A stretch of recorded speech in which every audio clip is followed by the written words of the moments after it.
Hi everyone, welcome to yet another Brummets YouTube video. And this series, we're going to be sharing our responses to your questions. We're trying to keep these particular videos very, very short. And so I'm only answering 1 to 2 questions per video. Today, we're going to be addressing Cindy's question, Cindy from the US, who asked, after all of these years, when you were producing your last book, what did you find that you still learned something?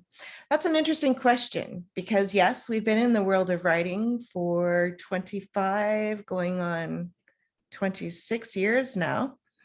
And so, yeah, we've been in the world of writing in a variety of genres for a really long time. And yes, we have produced 6 books with 3 more coming out this summer and 2 more coming up in the years to follow after that. And so I can understand why you'd ask that question, has it become, you know, where you're not learning anything new? But no, that doesn't happen in the world of writing. You're learning all the time, or at least I am. I'm learning all the time. Now, our very last book that we produced, most recent book was the cookbook, From One Small Garden, Over 300 Nutritious, Delicious Recipes. So with this book, I strove to make it a unique book. When I say I in these videos, of course, I mean Dave and I. So hopefully that comes across that way. But Dave and I strove to make this cookbook unique. So we included a lot of nutritional information. We wanted to make sure that it had like historical stories, mythical stories.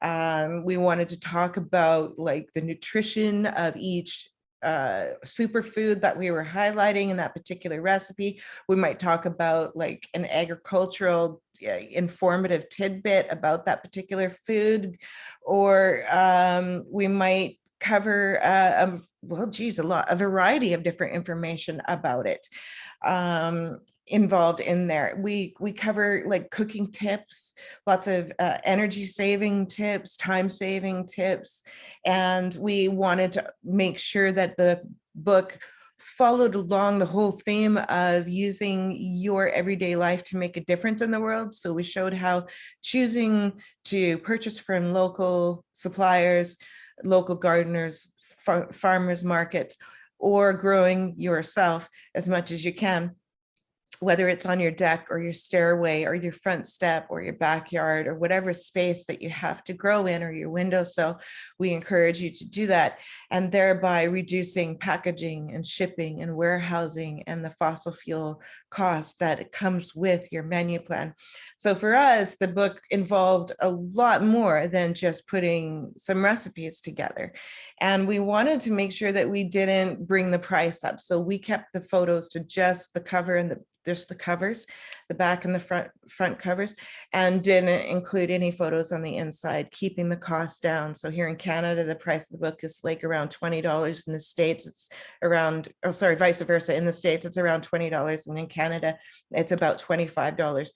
Otherwise, it would have been at least $10 more, and we wanted to keep the price down for a variety of reasons. And the final chapter, we wanted to make sure that we also, addressed packaging and waste. So we helped people learn about reducing food waste throughout the book. But in the final chapter, we talked about how to replace items such like make your own taco seasoning, make your own chicken coating, make your own hairspray, make your own air freshener, make your own all-purpose cleaners based on ingredients that are found in your well-stocked kitchen.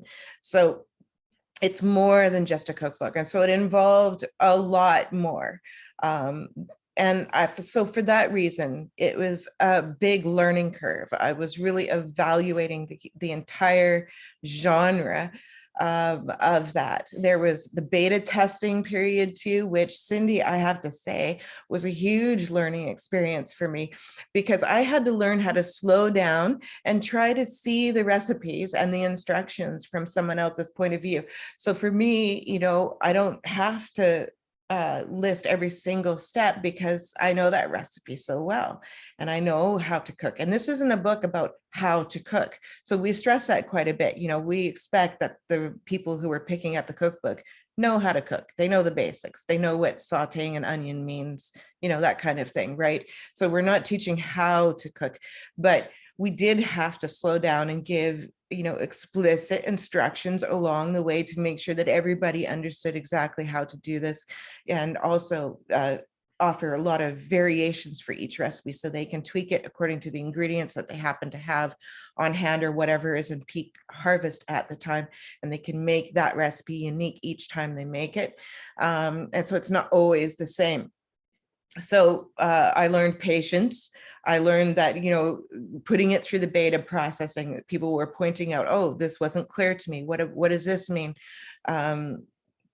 I wasn't sure exactly how to go about making this particular recipe, or whatever comment that they had about anything in any direction. And I had to be very patient and go through, rewrite in order to address what these beta readers were showing to me.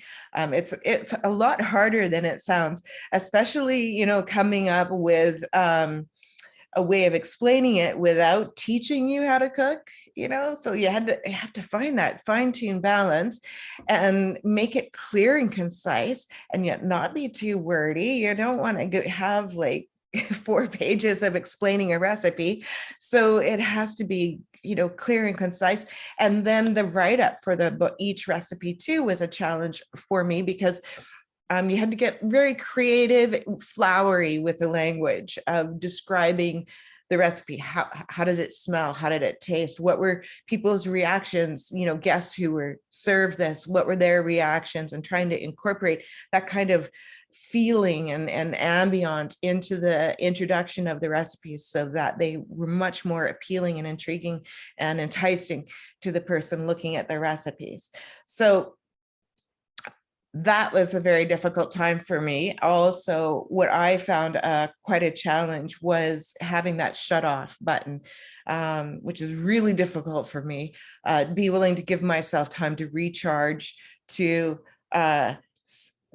refill that happiness and energy buckets, making sure that I'm coming back to that list of do's in the office, so that I'm doing it with like a sense of energy and enthusiasm, and feeling less sensitive and more able to do things efficiently with fewer mistakes. That's a really important thing to have to do. For me, it was really difficult to have to set aside this project, which was really intense, like brain intense work, that I had to set aside and then come back, and then set aside and then come back with another fresh mind. Also, having patience for things that interrupted the process. There were numerous times in the creation of the manuscript of that book, which was several years in behind the scenes of creating that manuscript. Many times when we had to set it aside because something else took precedence. Another book got released, or we're going on a promotional tour, or, Dave's band has got a lot of gigs, and so he can't put in the energy that he needed, that where we need him to be in the office at this moment in time, and so things get delayed, or something is always coming up that caused delays or pauses in the creation of that particular manuscript. And I found that really frustrating. I kept telling myself and my family and friends, oh yes, it's coming out this year, it's coming out this year. Oh well, maybe next year. And it just seemed to take so long to get the finished product. And even still, here it is a year after being produced, and we realized, I think that there was some issues with the printer colors on the cover, and so we're actually going to be changing the cover. We really enjoyed the cover design. I thought it was beautiful. I absolutely loved what Dave created. I still love it. However, upon having the time to evaluate and really process how it looks in different lighting and stuff, we're saying, the colors from the printer just did not show off some of the pictures that we put on the first edition of that book. And so we're going to turn around and put a new cover on it here in the next week or so. That's just some part of the evolution of working through being a writer of a published book. Hopefully this answered your question, Cindy. Yes. Yes, we learned a great deal with our last book.